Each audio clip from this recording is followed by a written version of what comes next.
제320차 감남산 기도회 22년 1월 23일 우리 기도회 다같이 묵도하심으로 기도회 시작하겠습니다. 오늘 하늘의 기별은 이학봉 목사님께서 전해주시겠습니다. 이학봉 목사님. 오늘은 신물교훈 제10장 그물에 대한 명상을 함께 해보고자 합니다. 본장은 마태복음 13장 47절에서 50절에 의거합니다. 제가 본문을 읽겠습니다. 또 천국은 마치 바다에 치고 각종 물고기를 모으는 그물과 같으니 그물에 가득함에 물가로 끌어내고 앉아서 좋은 것은 그릇에 담고 못된 것은 내어버리느니라. 세상 끝에도 이러하리라. 천사들이 와서 의인 중에서 악인을 갈라내어 풀무불에 던져 넣으리니 거기서 울며 이를 갈미 있으리라. 마태복음 13장에 여러 천국에 관한 비유를 들어주고 있습니다. 그 중에 오늘 함께 명상하는 천국의 비유는 천국은 마치 바다에 치고 각종 물고기를 모으는 그물과 같다. 이렇게 예수님께서 천국을 비유하셔서 말씀해 주셨는데요. 이 비유를 말씀하실 때의 장소는 갈릴리 주변의 동리에서입니다. 아마도 이 천국 비유를 드실 때 예수님은 어족을 먼저 마음에 염두에 두신 것 같습니다. 왜냐하면 본문에서 각종 물고기라는 말을 예수님께서 사용하셨습니다.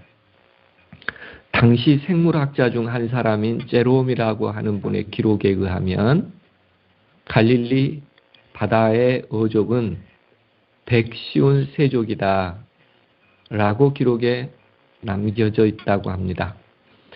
요한복음 21장의 이야기와 비슷합니다. 무엇을 의미할까요? 예수님께서 그물을 오른편에 던지라 명하실 때에 갈릴리의 모든 어족 중 큰 물고기가 153마리라 이렇게 기록되어 있거든요. 그래서 큰 물고기가 종류대로 다 잡힌 것이라 상상해 볼 수 있는데 이것은 예수님께서 모든 인류를 구원하시겠다는 예수 그리스도의 구원 사역의 위대함을 나타내 보이기도 합니다. 이러한 다양한 종류의 물고기는 결국 하나님의 나라에 참여할 수 있는 사람들이 이스라엘 사람들에게만 국한된 것이 아니라 온 세상, 다시 말하면 여러 나라와 민족과 백성과 방언에 이르기까지 다 포함될 가능성을 암시하고 있다 하겠습니다. 또한 각종 물고기라고 하는 표현 속에는 의미상으로 좋은 고기와 나쁜 고기를 모두 다 담고 있는 것을 의미합니다. 복음이란 그 대상이 좋은 사람인가 나쁜 사람인가를 가리지 않고 각종 물고기라고 표현한 것처럼 또 도덕적인 의미에서 좋고 나쁜 사람을 말할 수도 있겠지만 단순히 가치가 있거나 무가치한 사람, 이 모두를 포함하고 있다라고 이야기해 볼 수 있겠습니다. 예수님께서는 이 각종 물고기를 모으는 그물과 같다라는 표현을 썼어요. 그물을 던진다 혹은 그물을 몬다 이런 의미는 복음 전파를 상징하고 있습니다. 당시에 두 배 사이에 그물을 두고 물고기를 몰아 잡는 방법이 있었겠고요. 육지나 한 곳에 그물을 고정시키고 다른 편을 배로 둘러서 고기를 모으는 방법도 있었다고 합니다. 그런데 여기 비유에서 말하는 바다에 치고 각종 물고기를 모는 이라는 이 바다는 세상입니다. 그러니 예수님께서 바다에 치고 각종 물고기를 모으는 그물과 같다고 하는 표현 속에는 그 세상에서 백성들을 모으는 하나의 공동체 그룹을 이야기하고 있습니다. 그물을 치고 모으면 한 곳에 물고기들이 모여지기 시작하겠죠. 복음의 기능을 얘기하기도 합니다. 그물 안에 들어온 물고기는 무리를 일련의 복음으로 둘려진 무리라고 상상해 볼 수 있겠죠. 그런데 이렇게 한 공동체를 불러내는 그런 의미보다 그 다음의 표현이 예수님의 마음속에 더 의중을 두신 비유의 표현이라고 말할 수 있겠어요. 물가로 끌어내고 라는 표현이 있습니다. 시간적 개념으로 말하면 종말의 심판을 의미합니다. 왜냐하면 당시의 어부들이 그물을 물가로 끌어내면 그 다음에 한 일이 있습니다. 그 물가에서요. 그게 고기를 선별하는 것입니다. 원치 않는 고기는 그냥 바닷가에 내버리는 것이고, 어부가 필요하고 담아야 할 고기는 그릇에 담기우는 선별을 하는 것이 이 바닷가 물가입니다. 그러므로 예수님께서 이 비유의 물가라고 하는 표현과 상황은 시간적으로 볼 때 예수 그리스도의 재림과 심판의 현장이다. 이렇게 얘기할 수 있겠어요. 왜냐하면 본문에서 앉아서 좋은 것은 그릇에 담고 못된 것은 내어 버리느니라. 바로 이 표현이 우리로 하여금 한 번 더 예수님의 마음이 무엇을 바라셨는지 명상해 보게 됩니다. 물가로 끌어내고 앉아서 선별하거든요. 좋은 것과 못된 것 다 교회 안에 모아드릴 수 있습니다. 복음의 능력은요. 또 복음의 사명이 완결되면 예수님은 의인과 악인을 구별하시겠다고 얘기하지요. 우리는 이런 설명을 들으면 조금 불안해질 수 있습니다. 그러나 불안의 근거는 뭔가 우리 내면에, 우리 중심에 혹은 내 믿음의 구원에 대한 확신을 하나님의 사랑 가운데 간직하고 있는가? 아니면 아직도 나의 도덕적이거나 나의 감정이나 행위에 의존되어 있는가 하는 것을 점검해 보게 합니다. 예수님에 대한 신실되고 충성된 믿음을 가졌다면 불안하지 않을 것입니다. 심판은 오히려 그동안의 신앙으로 받은 오해나 고통들이 옹호받을 수 있는 시간이니까 기다림이겠죠. 그러나 진실되지 못하고 충성되지 못했다면 심판이라는 장면이나 용어 자체가 나를 두렵거나 부끄러운 것으로 느끼게 할 겁니다. 오늘 우리 기도 회원들께서는 물가에서 선별된다면 어느 편으로 속할 것 같습니까? 버려질까요? 아니면 그릇에 담길까요? 오늘 우리는 이런 사실들을 결정해 가고 있다라고 얘기할 수 있습니다. 그래서 본문은 천사들이 와서 의인 중에서 악인을 갈라내어 풀무불에 던져 넣으리니, 이 표현은 그렇게 의인 중에서 우리가 다 의인이라고 생각하지요. 그리스도의 신앙의 공동체 안에서요. 그런데 물가에서 선별하는 일은 그 가운데서 악인을 갈라내어 풀무불에 던져 넣으리니, 소멸의 과정이죠. 성경에서 풀무불은 소멸하는 불로 나타나고 있으니까요. 그런데 우리는 가끔 이런 생각합니다. 이게 하나님은 사랑이신데 그물 안에만 있으면 하나님께서 좋든 안 좋든 다 함께 가지고 가시면 안 될까? 이런 마음도 스칠 때가 있어요. 왜냐하면 그래야 나같이 부족하고 못난 사람도 하나님의 사랑으로 함께 하늘에 갈 수 있지 않을까? 이런 생각이 들 때가 있지요. 근데 예수님께서 그렇게 하지 않으실 이유가 있을까요? 꼭 선별해야 될 이유가 있을까요? 시대의 소망에는, 죄송합니다. 이 실물교훈에는 이렇게 표현하고 있습니다. 그리스도께서는 교회 안에 있는 거짓 신자들로 인하여 진리의 도가 비방거리가 될 것을 보셨다. 세상은 거짓 신자들의 언행이 일치하지 않는 생애로 인하여 복음을 비방한다. 저는 이 신물교훈의 이 표현에 대해서 상당히 마음속에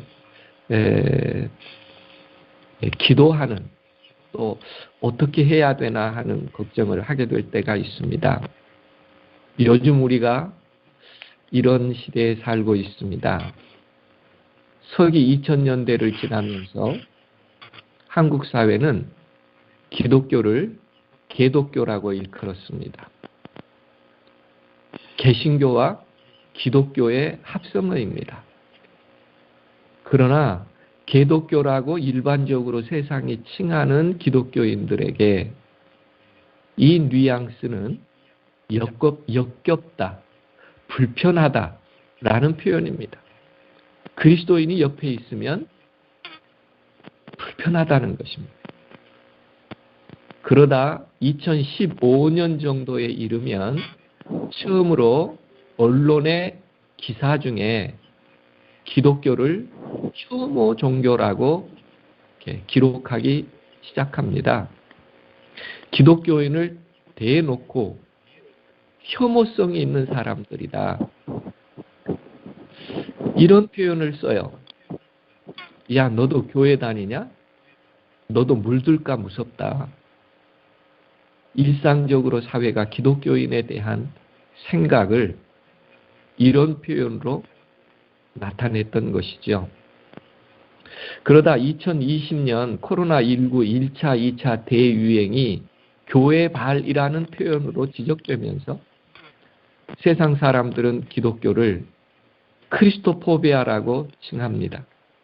다시 말하면 기독교인들을 바이러스처럼 느껴진다는 것이죠. 혐오와 공포의 대상으로 여기고 있습니다. 그런데 3차와 4차 이런 대유행의 시기에 종교시설에서 집단 감염이 일어나거나 오미크론처럼 변형 바이러스의 첫 감염자가 목사였는데 이게 거짓말함으로 사회적 무리가 됐던 것이지요. 이럴수록 혐오 종교의 낙인 현상은 현저하게 수위를 높여가고 있는 것. 그래서 이 복음을 전한다는 자체도 머뭇거려지는, 심지어 어떤 언론에는 그 표제 기사를 쓰면서 엘리베이터에서 목사를 보면 식겁한다, 공포성이 있다는 거거든요. 한국 기독교에 무엇이 문제일까요? 실물교훈은 이렇게 정확하게 지적합니다. 그리스도인이라 할지라도 그리스도를 믿는다고 공언하는 많은 사람들이 성령의 지도를 받지 않는 것을 보고 실족하게 될 것이다. 이 세상 사람들이 실족한다는 겁니다. 넘어진다는 것입니다. 무엇 때문에요? 그리스도인이라고 공언하는 많은 사람들이 성령의 지도를 받지 않는 것을 보면서 이러한 죄인들이 교회 안에 있을 수 있기에 사람들은 하나님께서 저희 죄를 간과하시리라는 생각을 가질 위험이 있기에 선별이라는 과정을 우리들에게 소개합니다. 그러면서 신물교훈에는 하나 더 이렇게 정리합니다. 그러므로 그리스도께서 미래의 휘장을 걷어 올리시고 모든 사람의 운명을 결정하는 것은 지위가 아니라 품성이라는 것을 사람들에게 보도록 하셨다. 참 의미 있는 표현입니다. 우리의 운명을 결정하는 것은 우리가 어떤 지위를 가지고 세상에서 살았는가가 아니라 우리의 품성을 보신다고 얘기합니다. 우리도 연약할 때가 있습니다. 그래서 때때로는 기도할 때 속이 상하기도 하죠. 품성이 우리들에게 의미하는 것 가운데 세상이 읽는 품성은 겉과 속이 다른 그리스도인인가, 겉과 속이 같은 그리스도인가를 보며 판단합니다. 두 번째는 자기 희생이 있는 그리스도인인가, 자기 희생이 없는 그리스도인인가를 보고 판단합니다. 솔로몬의 판결의 비유처럼 한 여인은 자기의 정당성을 염두에 두고 그 아이를 둘로 나눠도 된다고 얘기합니다. 그러나 한 여인은 생모이면서도 그 아이를 생각해서 내 아이가 아니라고 그 아이를 저 여인에게 주라고 얘기하죠. 이 이야기는 자기 희생이 무엇인가를 잘 설명해 주고 있습니다. 우리는 명분 때문에 나를 희생하지 않는 경우가 참 많죠. 그러나 세상은 자기 희생이 없는 기독교 내부의 이익만을 위하여 사회의 공익을 버리는 그리스도인들을 볼 때, 그리고 힘을 향유하는 그리스도인들의 유형을 볼 때 존경의 대상이 아니라 힘을 휘두르려고 하는 그리스도인들을 보면서 이런 오해와 그런 비판을 할 수 있게 될 것입니다. 오늘 그물에 관한 천국의 비유, 또 천국은 마치 바다에 치고 각종 물고기를 모는 그물과 같으니 라는 이 비유는 가라지의 비유와 같이 다 악인이 회개하고 하나님께 돌아올 때는 그 심판의 때 이루어지지 않는다는 것을 얘기합니다. 심판까지는 밀과 가라지가 같이 있습니다. 같이 자라게 둡니다. 그리고 추수 때에 구별하는 것처럼 좋은 물고기와 못된 물고기는 마지막 분류를 받기 위하여 다 같이 언덕으로 끌어올려지고 그곳에서는 다시 변화할 수 있는 기회가 없다는 것을 가르쳐 주고 있습니다.